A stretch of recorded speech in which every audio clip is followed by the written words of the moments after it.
ప్రియమైన ఆత్మీయులారా, అందరికీ నమస్కారం.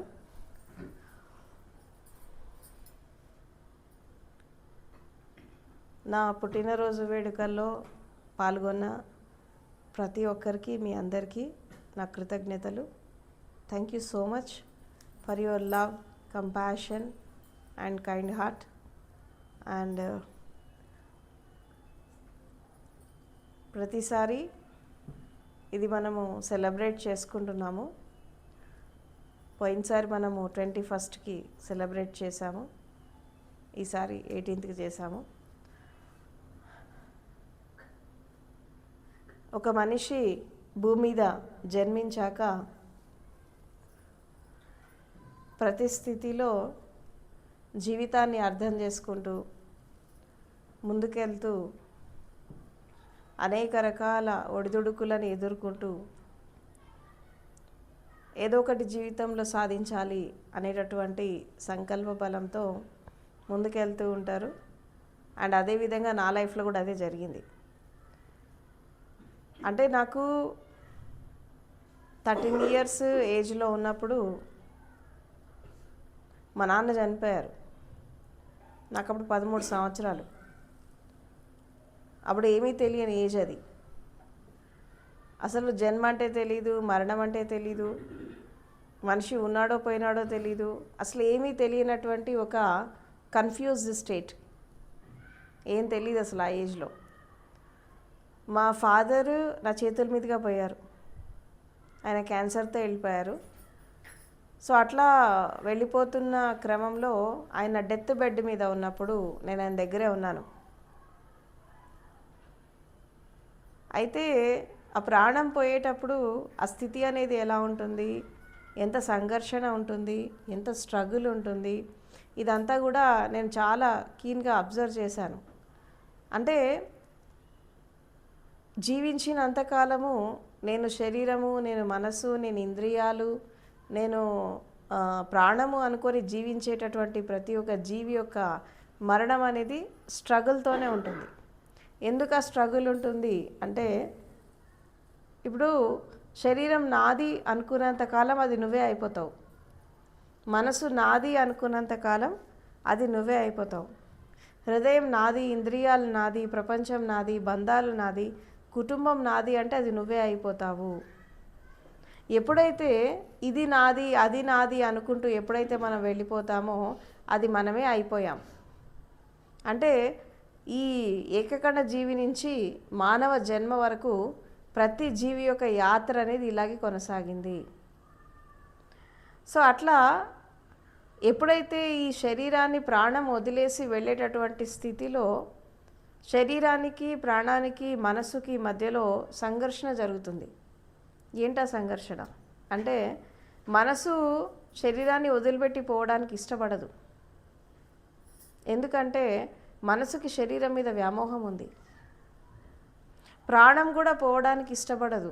ఎందుకు అంటే ప్రాణానికి మనసు మీద వ్యామోహం ఉంది. మనసు ప్రాణాన్ని పోగొట్టుకోవడానికి ఇష్టపడదు. ఎందుకు అంటే ఈ రెండింటికి ప్రపంచం మీద వ్యామోహం ఉంది, బంధాల మీద వ్యామోహం ఉంది, అనుబంధాల మీద ఉంది, కుటుంబ సభ్యుల మీద ఉంది, సంపద పైన ఉంది, సమృద్ధి పైన ఉంది. కాబట్టి శరీరం అనేది అంత ఈజీగా వదిలిపెట్టడానికి ఇటు ప్రాణం ఒప్పుకోదు, అటు మనసు ఒప్పుకోదు. ఇది ఒప్పుకోనప్పుడు ఏం జరుగుతుంది, వీళ్ళు స్వచ్ఛందంగా బయటికి రాలేని స్థితిలో ఏం జరుగుతుంది అంటే ఒక స్ట్రగుల్ జరుగుతుంది. ఇప్పుడు జనరల్గా మనము దుఃఖం అనేది జీవితంలో సహజంగా ప్రతి ఒక్క స్థితిలో ప్రతి వ్యక్తి చూస్తూ ఉంటాడు. ఎందుకంటే దుఃఖం నుంచే మనకి వైరాగ్యం వస్తుంది, దుఃఖం నుంచే విరక్తి వస్తుంది. రకరకాల దుఃఖాలు, శారీరక దుఃఖాలు, మానసిక దుఃఖాలు, వియోగ దుఃఖాలు, మరణ దుఃఖము, జన్మ దుఃఖము, జరా దుఃఖము, ప్రతి దుఃఖమే జీవితంలో. మనిషి పుట్టినప్పటి నుంచి చచ్చిపోయేదాకా ప్రతి ఒక్క స్థితిలో దుఃఖమే ఎదురవుతోంది. అంటే ఆ స్థితి ఎలా ఉంటుంది అంటే, జనరల్గా ఒక జంతువుని మనం చంపినప్పుడు దాని స్కిన్ని పీల్ ఆఫ్ చేస్తే, బ్రతికున్నప్పుడు ఒక జంతువు యొక్క స్కిన్ని పీల్ ఆఫ్ చేస్తే అది ఎంత పెయిన్ని అనుభవిస్తుందో ప్రతి ఒక్క మనిషి మరణం టైంలో శరీరం నుండి వేరయ్యేటప్పుడు అదే పెయిన్ అనుభవిస్తాడు. అంటే మనం జీవించి ఉండగా మన స్కిన్ పీల్ ఆఫ్ చేస్తే ఒక చిన్న గాయం అయితేనే అమ్మో అమ్మో అనుకుంటాం. అలాంటిది శరీరాన్ని మొత్తం ఈ స్కిన్ని ఎప్పుడైతే మనం పీల్ ఆఫ్ చేస్తూ ఉంటామో అది ఎంత పెయిన్ఫుల్గా ఉంటుంది, అంతకంటే చాలా రెట్లు పెయిన్గా ఉంటుంది మరణం అనేది. అందుకే యుగాల నుంచి తరాల నుంచి ప్రతి జీవికి మరణం అనేది ఒక దుఃఖకరమైన సంఘటన అయిపోయింది. ఎందుకంత కష్టం అనిపిస్తోంది, ఎందుకు ఆ స్ట్రగుల్ ఉంది అంటే ఒకే ఒక కారణం అక్కడ ఏంటంటే శరీరం నేను అనుకోవడం, మనసు నేను అనుకోవడం, ఈ బంధాలు నేను అనుకోవడం. ఏదైతే నువ్వు కావో అది నేను అని ఎప్పుడైతే నువ్వు అనుకుంటావో అక్కడ దుఃఖం వస్తుంది. ఎందుకంటే ఇది నేను అనుకున్నప్పుడు దాన్ని వదిలిపెట్టి పోలేవు. మనసు ఇష్టపడదు, శరీరం ఇష్టపడదు పోవడానికి. తర్వాత ఈ బంధాలు పోనివ్వవు, వ్యామోహాలు పోనివ్వవు. ఈ పోనివ్వనంటి క్రమంలో ఏం జరుగుతుంది, ఒక సంఘర్షణ జరుగుతుంది. ఆ సంఘర్షణ మొదటిసారిగా మా నాన్న చనిపోయేటప్పుడు చూశాను నేను. ఎలా ఉంది ఆ సంఘర్షణ అంటే ఓన్లీ సాక్షిలాగా చూస్తున్నా నేను. అక్కడ నాకు భయం లేదు, బాధ లేదు, దుఃఖం లేదు, ఏదీ లేదు. Just I'm witnessing. ఎందుకంటే ఏం జరుగుతుంది అనేది నాకు తెలియదు. అక్కడ I mean totally confuse state. ఆ కన్ఫ్యూజ్ స్టేట్లో ఉంటుంది, దాన్ని కేవలం చూస్తూ ఉన్నా. అది చూస్తున్నటువంటి క్రమంలో అది ప్రాణం అనేది మెల్లిగా బయటకు వచ్చింది. ఆ వచ్చేటప్పుడు జస్ట్ అలా తన యొక్క ప్రాణం అనేది నన్ను హగ్ చేసుకొని వెళ్ళడం జరిగిందనమాట. ఇది నా ఫస్ట్ ఎక్స్పీరియన్స్ డెత్ విషయంలో. అప్పుడు నాకు 13 years. అయితే ఇక్కడ మా నాన్న అంటే నాకు చాలా ఇష్టం. ఎంత ఇష్టం అంటే ఆయన వస్తే కానీ అన్నం తినేదాన్ని కాదు, ఆయన ఇంటికి వస్తే కానీ పడుకునేదాన్ని కాదు.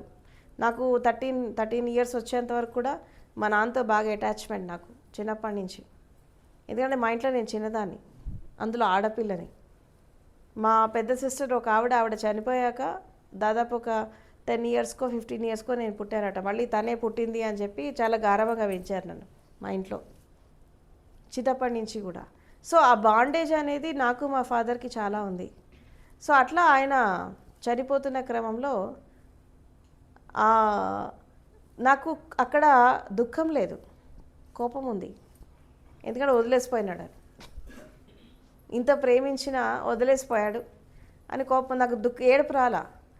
ఆఖరికి ఆ టైంలో ఎవరు లేరు, నేను ఒక్కదానే దగ్గరున్న. తర్వాత మా వాళ్ళంతా వచ్చారు, ఏమైందంటే ఏమో కదలట్లే, పోయినాడేమో అని అన్నాను.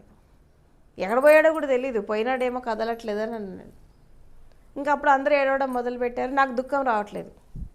అందరు ఏమనుకున్నారు, నేను షాక్లో ఉన్నానేమో చూసి, చిన్న ఏజ్ కదా, షాక్లో ఉండిపోయానేమో, అందుకే ఏడవట్లేదు. ఏడు నాకు ఏడుపు రావట్లేదు. అప్పుడు ఇంకా క్రిమేషన్ అయ్యే టైంలో ఇప్పటికైనా ఏడు కనీసం అంటే ఏడుపు రావట్లేదు. అసలు మా నాన్న పోయినప్పుడు నేను దుఃఖపడలేదు.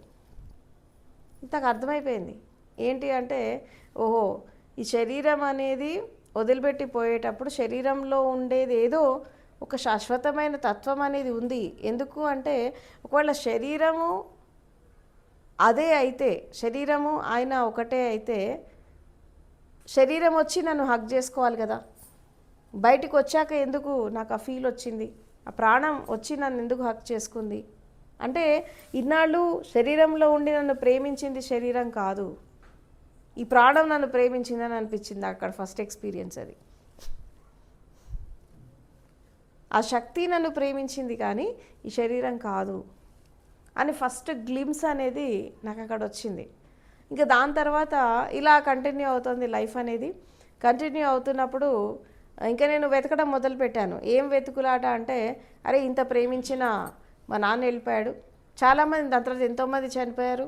నాకు అసలు ఆ మరణం దుఃఖం అనేది మా నాన్నతోనే స్టాప్ అయిపోయింది. ఎవరు చనిపోయినా ఇక అప్పటి నుంచి ఏడవడం బంద్ చేశాను.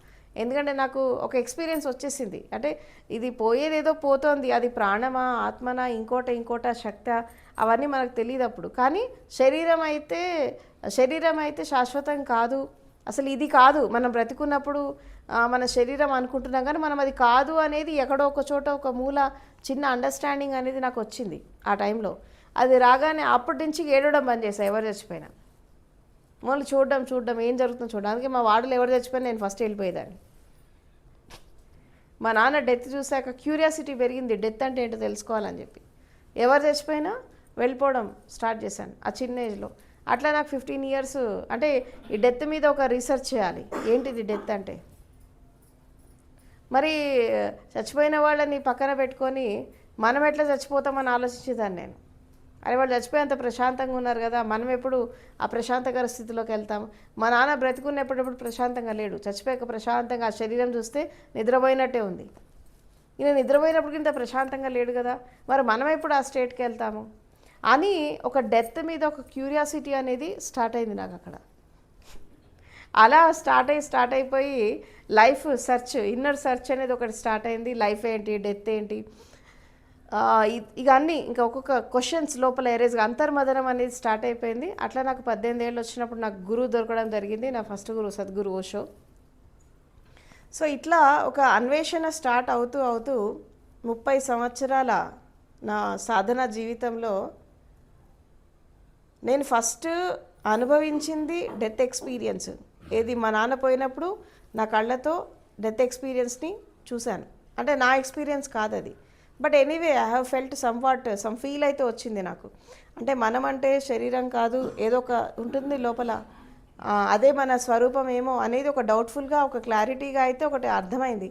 కానీ ఎప్పుడైతే నేను ఫస్ట్ సమాధి ఎక్స్పీరియన్స్ నేను ఎప్పుడైతే తీసుకున్నానో అక్కడ క్లారిటీ వచ్చేసింది. ఓహో, వీఆర్ నాట్ బాడీ, మనం ఈ శరీరం కాదు, ఈ మనసు కాదు, ఈ ఇంద్రియాలు కాదు, ఇదేది మనం కాదు. మనము అంటే ఆ ప్రాణశక్తి, ఆ చైతన్యము, అదే మన నిజమైన స్వరూపము. ఇదని తాత్కాలికంగా మనం ఇది అనుకుంటున్నాం కానీ ఇది మనం కాదు అని చెప్పి మా నాన్న డెత్ ఎక్స్పీరియన్స్ ఇక్కడ నాకు జరిగాక ఏం జరిగింది అంటే ఒక ఎక్స్పీరియన్స్ వచ్చింది. ఒక ఎక్స్పీరియన్స్ ఏమొచ్చింది అంటే we're not body, we're not mind.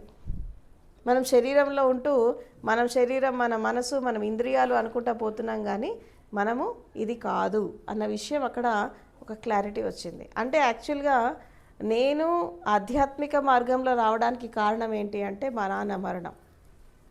ఆయన చచ్చిపోయి నాకు ఇంకో జన్మ ఇచ్చాడు మళ్ళీ.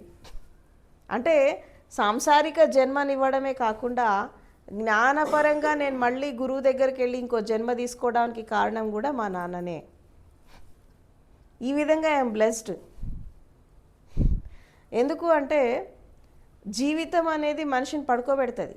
లైఫ్ చాలా ఉంది, పడుకో అంటుంది. మరణం మేల్కొల్పుతుంది. మేల్కొల్పాలి మనిషిని.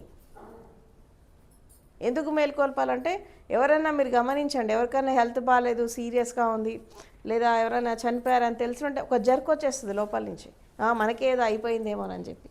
అది ఎవరైనా కానీ, మనకు తెలిసిన వాళ్ళైనా తెలియని వాళ్ళైనా ఎవరైనా సరే ఒక జర్క్ వచ్చేస్తుంది.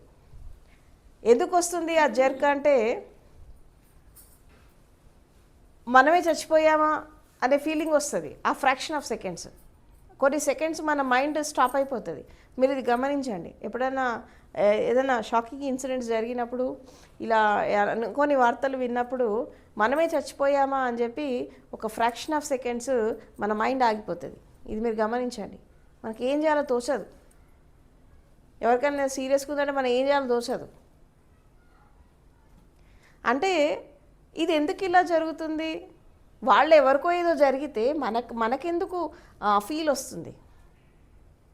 మనం ఎందుకు ఆ ఫీలింగ్లోకి వెళ్ళిపోతున్నాము అంటే వీఆర్ కనెక్టెడ్ విత్ ఎవ్రీథింగ్. ప్రతి మనిషి ఇంకో మనిషితో కనెక్ట్ అయిపోయి ఉంటాడు కాబట్టి ఎవరికైనా జరిగినప్పుడు మనకు కూడా ఆ ఫీల్ అనేది వస్తుంది. ఆ ప్రజెన్స్ అనేది మనం ఫీల్ అవ్వగలుగుతున్నాము అన్న విషయము అక్కడ ఒక క్లారిటీ వచ్చేస్తుంది. కాబట్టి జీవితం అనేది పడుకోబెడితే మరణం అనేది మేల్కొల్పుతుంది. ఈ సత్యం అర్థమైంది. తర్వాత ఇలా సాధన చేస్తూ ఈ మరణ రహస్యాన్ని ఛేదిస్తూ రకరకాల సమాధి అనుభవాలను తీసుకుంటూ రకరకాల సాధనలు చేస్తూ ఇలా ఒక 29-27 సంవత్సరాలు సాధన తర్వాత మరణ రహస్యం మొత్తం క్లియర్ అయిపోయింది. వాట్ ఈస్ డెత్ అండ్ తర్వాత ఎకస్టసీ ఏంటి, బ్లిస్ ఏంటి, మృత్యోర్మ అమృతంగమయ. మరణం అనేది ఒక అమృతమయ తత్వానికి మనల్ని ఎలా తీసుకెళ్తుంది? అసలు వాస్తవానికి ఎవరైనా చనిపోతే మనకి దుఃఖం ఎందుకు వస్తుంది తెలుసా? వాళ్ళు చచ్చిపోయారని దుఃఖం కంటే కూడా ఇన్నర్గా మన సబ్కాన్షియస్నెస్లో ప్రతి వ్యక్తి ఒక ఫీల్ ఉంటుందంటే, అమ్మో నేను కూడా ఏదో రోజు పోతాడేమో అనే భయంతో ఏడుస్తారు. నేను కూడా ఏదో ఒకనాడు పోతానేమో అని చెప్పి భయం ఎక్కువ ఉంటుంది. ఆ శవాన్ని, కొంతమంది శవాన్ని చూడడానికి కూడా భయపడతారు, అవునా? డెడ్ బాడీని చూడడానికి భయపడతారు, కొంతమంది క్రిమేషన్కి వెళ్ళడానికి భయపడతారు, అక్కడ ఉండడానికి భయపడతారు. ఎందుకు ఈ భయం అంటే, దాన్ని చూసినప్పుడు ఏం జరుగుతుంది అంటే, అది మన ఫ్యూచర్. ఏంటి అదేం చూపిస్తుంది? అరే రేపు కూడా నీ గతి ఇదే అవుతుంది. అది కాకముందే నువ్వు మేల్కొని, ఇప్పుడు చచ్చిపోయిన వాళ్ళు మనకి ఏం మెసేజ్ ఇచ్చిపోతారు? మా నాన్న నాకు ఏం మెసేజ్ ఇచ్చాడు? ఆయనకు తెలీదు ఆయన మెసేజ్ ఇచ్చాడని చెప్పి, కానీ ఇచ్చిపోయాడు. ఎందుకు ఇచ్చాడు అంటే, నేను మేల్కొనాలని. కాబట్టి మరణం నుంచి అందరూ మేల్కొనాల. మరణం అనేది ఒక దుఃఖకరమైన సంఘటన కాదు. బ్రతికున్న వాళ్ళకి ఆధ్యాత్మిక యాత్రకు ఒక పునాది. వాళ్ళు తెలుసుకోకుండా జన్మించారు, వాళ్ళెవరో వాళ్ళు తెలుసుకోకుండా మరణించారు. మనం అలా పోవద్దు అని ఒక బీజం వేయాలి. ఏది? జ్ఞానాన్వేషణకి, సత్యాన్వేషణకి ఒక బీజం వేయాలి మరణం అనేది. ఆ దుఃఖాన్ని వదిలిపెట్టాలి ఫస్ట్. కాబట్టి మరణం కూడా మధురమే నువ్వు నేర్చుకోగలిగితే. జన్మ కూడా వేస్టే నువ్వేది నేర్చుకోలేనప్పుడు. పుట్టి కూడా వేస్ట్ నువ్వేది నేర్చుకోలేనప్పుడు. కాబట్టి చావు పుట్టుకలు అనేవి ఏంటి అంటే, ఒక నాణ్యానికి రెండు వైపులాగా ఉంటాయి. ఒకటి ఉంది అంటే ఇంకోటి ఉంటుంది. జన్మ ఉంది అంటే మరణం ఉంటుంది. ఆది ఉంది అంటే అంతం ఉంటుంది. ఆదిని స్వీకరించినప్పుడు అంతాన్ని కూడా స్వీకరించాలి. ఒక విత్తనము భూమి లోపల చచ్చిపోకపోతే మొలక బయటకు వస్తుందా? ఆ మొలక చచ్చిపోకపోతే చిన్న చెట్టు బయటకు వస్తుందా? ఈ చెట్టు చచ్చిపోకపోతే చిన్న మొక్క బయటకు వస్తుందా? ఆ మొక్క చచ్చిపోతే చిన్న వృక్షం బయటకు వస్తుందా? ఆ వృక్షం చచ్చిపోతే మహావృక్షం ఎట్లా వస్తుంది? ఇక్కడ మరణం లేనిది ఎక్కడ? డెత్ లేనిది ఎక్కడ? మన శరీరం లోపల కూడా ప్రతిరోజు, ప్రతి క్షణం, రెప్పపాటు కాలంలో కొన్ని వేల కోట్ల కణాలు పుడుతున్నాయి, నశిస్తున్నాయి. పుడుతున్నాయి, నశిస్తున్నాయి. మనసులో ఆలోచనలు వస్తున్నాయి, పోతున్నాయి. భావాలు వస్తున్నాయి, పోతున్నాయి. పగలు వస్తుంది, రాత్రి వస్తుంది, కాలచక్ర గమన, చీకటి వస్తుంది, వెలుగు వస్తుంది. ఇక్కడ ప్రతి క్షణక్షణం మార్పు జరుగుతోంది. కాబట్టి మరణం అనేది దుఃఖకరమైన సంఘటన కాదు, ఒక మార్పు. ఏంటా మార్పు అంటే, ఈ జీవితాన్ని చాలించి ఇంకా ఉన్నతమైన దశకు వెళ్ళడానికి ఒక మార్పు. అంటే విత్తనం పగిలి మళ్ళీ మొలక బయటికి రావడానికి ఒక చేంజ్ డెత్ అనేది. దాన్ని చూసి భయపడద్దు, నేర్చుకోవాలి. You have to learn something from that. జీవితం అంటేనే నేర్చుకోవడం. ప్రతి ఒక్క దాని నుంచి మనం ఏదో ఒకటి నేర్చుకోవాలి. మీకు డౌట్ వస్తుండొచ్చు, బర్త్డే రోజు డెత్ గురించి ఎందుకు మాట్లాడుతుంది మేడం అని చెప్పి. ఎందుకంటే మరణ రహస్యం తెలిస్తే జన్మ రహస్యం తెలుస్తుంది, లేకుంటే అర్థం కాదు. మరణ రహస్యం తెలిస్తేనే జన్మ రహస్యం తెలుస్తుంది, లేకుంటే అర్థం కాదు. ఎవరికైనా ఇప్పుడు గొప్ప గొప్ప మహానుభావులకి, ఇప్పుడు మీరు పరమశివుడి నుంచి రమణ మహర్షి, గౌతమ బుద్ధుడు, తర్వాత జిడ్డు కృష్ణమూర్తి, మీరు ఏ జ్ఞానినైనా తీసుకోండి, సద్గురు ఓషో, ఎవరినైనా తీసుకోండి, వాళ్ళంతా మరణాన్ని చూసి మేల్కొన్న వాళ్ళే. రమణ మహర్షి కూడా అంతే. వాళ్ళ అమ్మమ్మో తాతయ్య ఎవరో చనిపోతే ఏమైందని అందరు ఏడ్చుకుంటా కూర్చి పక్క రూమ్లోకి వెళ్ళి శవంలాగా పడిపోయినాడు. శవంలాగా ఉంటే ఏం జరుగుతుందో చూద్దామని. ఆ డెడ్ బాడీ లాగా ఉంటే లోపలికి వెళ్ళినప్పుడు పక్క రూమ్లోకి వెళ్ళిపోయి డెడ్ బాడీ లాగా పడుకుంటే ఏం జరుగుతుంది అని చూద్దామని వెళ్ళి తను కూడా అలాగే పడుకున్నాడు శవంలాగా. ఏం జరిగింది అక్కడ? వేరైపోయింది. ఇది వేరైంది, అది వేరైంది. ఓహో ఇది వేరైంది, ఈ బాడీ వట్టిదే, ఇందులో ఏం లేదు, అసలు వేరైంది నా స్వరూపం అనేది అర్థమైంది. అక్కడ ఆయనకి ఒక ఫస్ట్ గ్లిమ్స్ వచ్చేసింది. అదేవిధంగా ఓషో వాళ్ళ తాతగారు చనిపోయినప్పుడు ఆయన కూడా అంతే. అందరు ఏడుస్తూ ఉంటే ఆ క్రిమేషన్ గ్రౌండ్కి వెళ్ళి అదంతా చూశాడు. 7 years బాబు తను, వాళ్ళ తాతగారు చనిపోయినప్పుడు ఆయన కూడా వెళ్ళి ఆ క్రిమేషన్ గ్రౌండ్కి వాళ్ళ తాత అనేది ఖననం చేస్తున్నప్పుడు అందరు చూశాక, అరే ఇంత ఇష్టపడ్డ మా తాతయ్య చచ్చిపోయాడు, ఇక నేను ఎందుకు బతకాలి, నేను కూడా చచ్చిపోతా అని చెప్పి ఏం చేశాడు, ఆఖరికి ఆ నైట్ పడుకునేటప్పుడు ఒకే ఒక భావంతో పడుకున్నాను, నేను చచ్చిపోవాలి, నేను చచ్చిపోవాలి, నేను చచ్చిపోవాలి. ఆ చచ్చిపోవాలి అనే భావనతో పడుకున్నప్పుడు అనుకోకుండా అది ఆ మరణం యొక్క స్థితి, చచ్చిపోవాలి అనే భావన, అది మెల్లిమెల్లిగా సమాధి స్టేట్ కిందికి ట్రాన్స్ఫర్మేషన్ తీసుకొచ్చింది. ఆయనకు అర్థమైంది చచ్చిపోయేది శరీరమే కానీ నేను కాదన్న విషయం. ఎన్ని experience, there lot of experiences. ప్రతి జ్ఞాని జీవితంలో ఈ మరణం అనేది మేల్కొల్పింది. ఎవరు పుట్టుక చూసి ఎవరు నేర్చుకోవాలా, మరణాన్ని చూసి నేర్చుకున్నారు. కాబట్టి జీవితంలో మనిషి నేర్చుకోగలిగితే జీవితం నేర్పిస్తుంది, మరణం కూడా నేర్పిస్తుంది. జీవితం ఎట్లాంటిదంటే బయట పరీక్షలు, బయట రిజల్ట్స్, ఇవన్నీ చూస్తూ ఉంటే బయట సంఘటనలు ఎలా ఉంటాయి? జనరల్గా పరీక్షలు ఎలా పెడతారు? పాఠం చెప్పి పరీక్ష పెడతారు. జీవితం ఏం చేస్తుంది? ఫస్ట్ టెస్ట్ పెడుతుంది, తర్వాత గుణపాఠం నేర్పిస్తుంది. ఈవెన్ మరణం కూడా అంతే. ఫస్ట్ టెస్ట్, అగ్ని పరీక్ష లాంటి పరీక్షలు పెట్టి తర్వాత గుణపాఠం నేర్పిస్తుంది. ఇది డిఫరెన్స్ అనమాట దీనికి దానికి. కాబట్టి ఎవరైతే అగ్ని పరీక్షకు నిలబడతారో, ఎవరైతే దాన్ని తట్టుకొని నిలబడతారో వాళ్ళు మాత్రమే సక్సెస్ఫుల్గా ముందుకెళ్తారు. దానికి వయసుతో సంబంధం లేదు. ఈ వయసులో ఏం చేస్తానులే, తప్పది. దానికి వయసుతో సంబంధం లేదు, కాలంతో సంబంధం లేదు, ఆడమగతో సంబంధం లేదు, దేంతో సంబంధం లేదు. మనం ప్రతి దాని నుంచి మేల్కొనాలి. సో ఇట్లా మా నాన్న డెత్ ఎక్స్పీరియన్స్ అనేది ఈరోజు నేను మీ ముందు ఉండడానికి కారణము ఆయన మరణం. ఇలా ఉండడానికి కారణం. ఆ రోజు నేను దాన్ని అందరిలాగా ఒక దుఃఖకరమైన సంఘటనను లేదా ఒక భయంకరమైన సంఘటనను అనుకొని నేను ఆగిపోతే ఈరోజు మీ ముందు నేను ఇలా ఉండేదాన్ని కాదు. నా లైఫ్లో స్పిరిచువాలిటీ లేదు, గురువు లేడు, సాధన లేదు, ఏముండేది కాదు. అందరిలాగా నేను కూడా నార్మల్గా ఉండేదాన్ని. అందుకే నేను ఏం చెప్తానంటే జీవితంలో జరిగే ప్రతి సంఘటన నుంచి నేర్చుకోండి. Learn something. మంచి నుంచి నేర్చుకోండి, చెడు నుంచి నేర్చుకోండి, జన్మ నుంచి నేర్చుకోండి, మరణం నుంచి నేర్చుకోండి. ప్రతి ఒక్క స్థితిలో నేర్చుకుంటూ ఉండండి. Learn something. కుంగిపోవద్దు, బాధపడద్దు, దుఃఖపడద్దు, అనారోగ్య సమస్యలు తెచ్చుకోవద్దు, అతిగా ఆలోచించద్దు, పోయిన వాళ్ళ గురించి అతిగా ఆలోచించద్దు, చింతించద్దు. చింత చితాకే సమానం అంటారు. చింతన ఏం చేస్తుంది? నీకు కూడా చితివేరుస్తుంది. చికాకుల చింతలో బతకద్దు. రిగైన్ కావాలా, రెనౌన్సియేషన్ కావాలి, రెనౌన్స్ కావాలా, మళ్ళీ బౌన్స్ బ్యాక్, మళ్ళీ మన రొటీన్ లైఫ్లోకి మనం వచ్చేయాలి.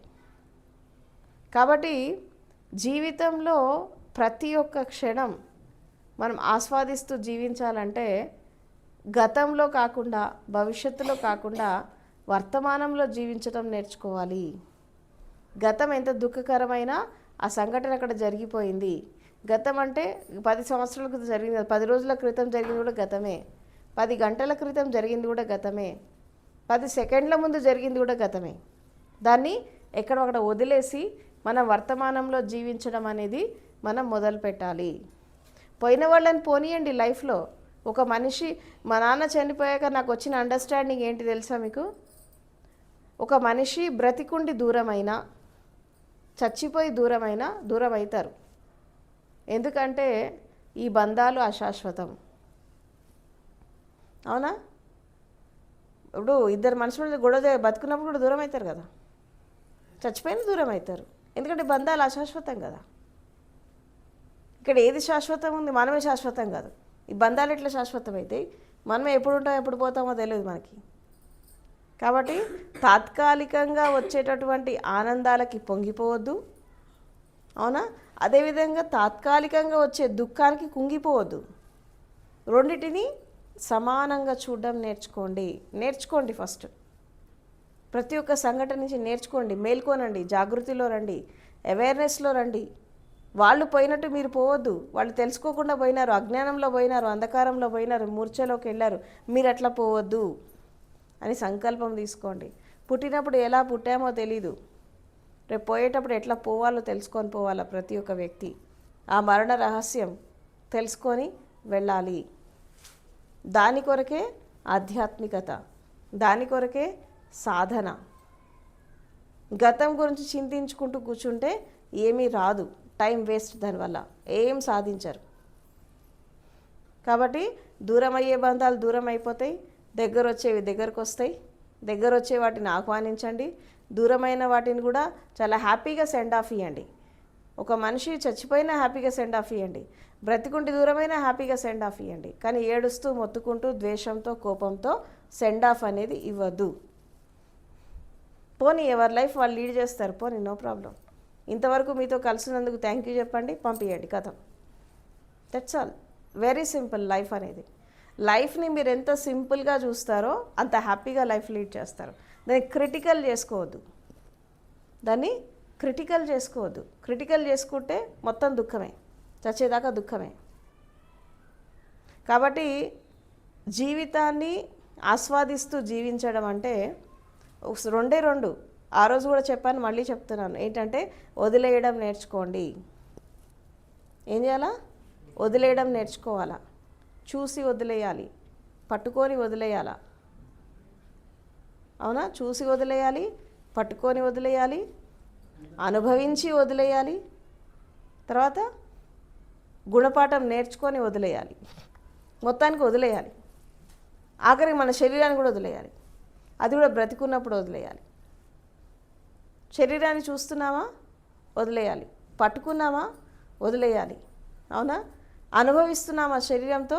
ఒక టైం వచ్చినప్పుడు దాన్ని వదిలేయాలి. ఆఖరికి ఒక గుణపాఠం నేర్చుకొని కూడా వదిలేయాలి. వదిలేయడం నేర్చుకోండి. ఎందుకంటే ఈ భూమి మీద మనం ఒక గెస్ట్ లాగా వచ్చాము. ఈ భూమి మనది రెస్ట్ హౌస్ కాదు, guest house. We are the visitors on this planet earth. ఎవరిక్కడ శాశ్వతంగా ఉండడానికి రాలే. కొన్నాళ్ళు ఒక కుటుంబంలో వచ్చి సుఖాన్ని దుఃఖాన్ని పంచుకొని ఒక అనుభవాన్ని తీసుకొని వాళ్ళకి బాయ్ బాయ్ చెప్పి వెళ్ళిపోవడానికి వచ్చాం. అంతేగాని శాశ్వతంగా ఆ కుటుంబంలో ఆ బంధాలతో ఈ భూమి మీద శిల వేసుకొని బతకడానికి మనం రాలేదు. This planet earth is our guest house. We will visit this planet earth, but we won't reside here. ఇది మన రెసిడెన్సీ, మన ఇల్లు కాదు ఇది. ఇది మన భూమి, మన ఇల్లు కాదు. కొన్నాళ్ళు వచ్చాం అంతే, మళ్ళీ వెళ్ళిపోతాం. ఎవరమైనా వెళ్ళిపోతాం. ఆ వెళ్ళిపోయేలోపు ఎలా వెళ్ళాలి? ఓకే, ఎలా వెళ్ళాలి, ఎప్పుడు వెళ్ళాలి, తర్వాత ఏ రకంగా వెళ్ళాలి, వెళ్తే ఎక్కడికి వెళ్ళాలి, మన నిజమైన నివాసం ఏంటి, ఇది తెలుసుకొని వెళ్ళాలి. అప్పుడు ఇంకా శోకం ఉండదు, దుఃఖం ఉండదు, ఏది ఉండదు. అప్పుడు మరణం అనేది ఏమవుతుంది? అమృతమయ తత్వానికి దారితీస్తుంది. అందుకే కబీర్ది ఒక దోహే ఉంది, ఏంటంటే జిస్ మర్నీ సే jug డరే marrow Mann Anand, కబ్ Mario కబ్ దేకియో Pooran Paramanand అని అంటాడు. అంటే ఏ మరణాన్ని చూసి ప్రపంచం భయపడుతుందో, ఏ మరణాన్ని చూసి ప్రపంచం ఏడుస్తుందో, అలాంటి మరణం అనేది నాకు ఒక ఆనందకర సంఘటన. అందరూ అది రాకూడదు అని కోరుకుంటారు, కానీ నేను ఆ మరణం కోసం ఎదురు చూస్తున్నాను. ఎందుకంటే నాకు మరణం దుఃఖకరమైన సంఘటన, ఒక ఆనందకర జీవితానికి ఒక హేతుబంధం లాగా ఉంది. అమృతమయ తత్వంలోకి వెళ్ళడానికి నాకు మరణం అనేది ఒక వారధి. అర్థమైందా? మరణం ఏంటి? ఇంకో జన్మకి రావడానికి ఒక మార్గము. ఎవరికి? అజ్ఞానంలో ఉన్న వాళ్ళకి, సాధన చేసే వాళ్ళకి జనన మరణ చక్రాన్ని దాటడానికి ఒక వారధి, ముక్తి మోక్షాన్ని పొందడానికి ఒక వారధి మరణం అనేది. దాన్ని భయంకరంగా చూడొద్దు. మరణం అనేది ఒక మార్పు. మీరు చిన్నప్పుడు చిన్నపిల్లలాగా ఉన్నారు, బాల్యం చచ్చిపోయిందా? మళ్ళీ యవ్వనంలోకి వచ్చారు, యవ్వనం పోయిందా? మళ్ళీ ఇప్పుడు వృద్ధాప్యం కూడా పోతుంది. అన్నీ పోతూనే ఉన్నాయి. ఇక్కడ ఏది స్థిరంగా ఉండడానికి రాలేదు కదా. సో కాబట్టి ప్రతి ఒక్క స్థితిలో మనం చాలా నేర్చుకోవాలి. లైఫ్ అనేది అన్నీ నేర్పిస్తుంది. జీవితమై పెద్ద గురువు. ప్రతి ఒక్కళ్ళ జీవితం పెద్ద గురువు. భౌతిక గురువుల కంటే నీ జీవితమే నీకు నేర్పిస్తుంది చాలా విషయాలు. నేర్చుకోవడానికి సిద్ధంగా ఉండు. మంచైనా నేర్చుకో, చెడు నుంచి నేర్చుకో, దుఃఖం నుంచి నేర్చుకో, బాధ నుంచి నేర్చుకో, జన్మ నుంచి నేర్చుకో, మరణం నుంచి కూడా నేర్చుకో, మిత్రుల నుంచి నేర్చుకో, శత్రువుల నుంచి నేర్చుకో. శత్రువులు నేర్పిస్తారు. ఏం నేర్పిస్తారు? ఎలా ఉండకూడదో చెప్తారు. వాళ్ళు అలా ఉండడం వల్ల వాళ్ళ జీవితం ఏమైపోయింది అని చూస్తే మనం కూడా అలా ఉండకూడదు అని చెప్పి నేర్పిస్తారు. మిత్రులు ఏం చేస్తారు? ఎలా ఉంటే బాగుపడతామో ఎలా ఉండాలో వాళ్ళు నేర్పిస్తారు. కాబట్టి ప్రతి ఒక్క స్థితిలో మనం ఒక లెర్నింగ్ ఎక్స్పీరియన్స్ అనేది మనం తీసుకోవాలి. ఎందుకంటే లైఫ్ ఈజ్ ఏ లెర్నింగ్. జీవితం అంటే నేర్చుకోవడమే. ప్రతి ఒక్క దాన్ని ఆస్వాదించాలా, చూడాలి, నేర్చుకోవాలి, వదిలేయాలి. 3 ప్రిన్సిపల్స్ పెట్టుకోండి, జీవితంలో బాగుపడతారు. ప్రతి ఒక్క స్థితిలో ఏంటి? ఫస్ట్ ఏం చేస్తాము? కళ్ళు ఆకర్షిస్తాయి, కళ్ళు చూస్తాయి, నాకు అది కావాలి అనిపిస్తుంది, ఓకే పట్టుకున్నావు, అయిపోయింది, అవునా? మూడవది ఏంటి? దాన్ని అనుభవించావు, పట్టుకున్నావు కదా, అనుభవించావు. అనుభవించాక ఒక టైం వస్తుంది, పోయే టైం వస్తుంది, వదిలే. పోయే టైం వచ్చినా కానీ నాకు కావాలి అని అనుకోకు, అది దుఃఖం, దాన్ని వదిలే. ఇది లైఫ్ ప్రిన్సిపల్. ఇది ఏంటి? చూడాలా, పట్టుకోవాలి, అనుభవించాలా. అది వెళ్ళిపోయే సమయం కొంతకాలం అంతా ఉంటుంది. అది ఏదైనా సరే ఉంటుంది కొంతకాలం. కొన్ని 10 ఏళ్ళు ఉంటాయి, కొన్ని 5 ఏళ్ళు ఉంటాయి, కొన్ని 20 ఏళ్ళు ఉంటాయి, కొన్ని 30 ఏళ్ళు ఉంటాయి, కొన్ని 70 ఏళ్ళు ఉంటాయి. అయినా ఏదో ఒక టైంలో పోతాయి. పోయేటప్పుడు వదిలేయండి, ఆనందంగా వదిలేయండి. దుఃఖంతో కాదు, బాధతో కాదు, ఆనందకర స్థితిలో వదిలేయడం నేర్చుకోండి. అప్పుడు పోయినవి ఆనందంగా ఉంటాయి, మనం కూడా ఆనందంగా ఉంటాం. ఇంకా అప్పుడు దుఃఖం అనేది రాదు జీవితంలో.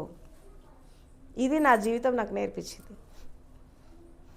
And what I have learned from my life, అది మా నాన్న డెత్ నుంచి ఒక్కొక్కటి నేర్చుకుంటూ వచ్చినప్పుడు నాకు గురువులు నేర్పించిన పాఠాల కంటే నా జీవితం నాకు చాలా నేర్పించింది. ప్రకృతి నుంచి చాలా నేర్చుకున్నాను, పంచభూతాలని చూసి నేర్చుకున్నాను, యూనివర్స్ నుంచి చూసి నేర్చుకున్నాను, ఆకాశ తత్వం నుంచి చూసి నేర్చుకున్నాను. ప్రతి ఒక్క స్థితిలో అంతా లెర్నింగ్. అంటే చిన్న ఏజ్లో ఇంత విజ్డమ్ గెయిన్ అవ్వడానికి కారణం ఏంటి అంటే ఇదే, నేర్చుకోవడం. ప్రతి ఒక్క స్థితి నుంచి నేర్చుకోవడం. ఇక్కడ మనకి దుఃఖపడడం, కుంగిపోవడం ఇవన్నీ ఏమి ఉండవు. చాలా ఫాస్ట్గా నేను రిగెయిన్ అవుతాను దేని నుంచి అయినా సరే. ఇమోషన్ వచ్చినా 1 సెకండ్ కంటే ఎక్కువ ఉండదు, దుఃఖం వచ్చినా 1 సెకండ్ కంటే ఎక్కువ ఉండదు, ఏదొచ్చినా 1 సెకండ్ కంటే అట్లా వస్తే ఇట్లా పోతుంది అంతే. నీటి మీద రాసిన రాతలాగా ఒక అల వచ్చిందా, వెళ్ళిపోయిందా, అంతవరకు. కానీ రాతి మీద చెక్కేదాంత వరకు నేను తీసుకురాను దాన్ని. ఏ అనుభవాన్నైనా సరే లోతుల్లోకి అసలు తీసుకోను. ఎవరైనా ఇంటికి వచ్చారనుకో, ఉన్నంతసేపు మంచిగా ఉంటా, వాళ్ళు గడప దాటి వెళ్ళిపోయారనుకో, వాళ్ళకి నాకు సంబంధం లేదు. నాది అలా ఉంటుంది.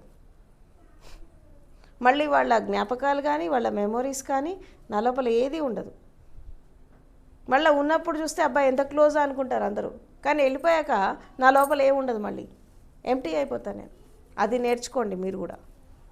Learn this quality. అది లేకపోతే పెంపొందించుకోండి. ఎందుకంటే అన్నీ వచ్చిపోయేవే.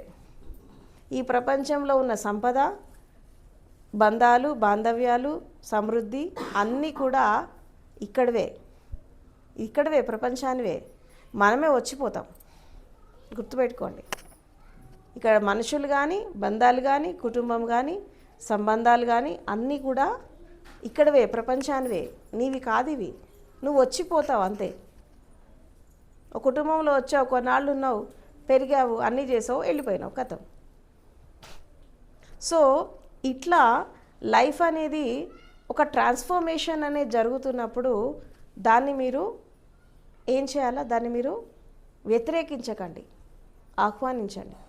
అప్పుడు లైఫ్ అనేది బాగుంటుంది.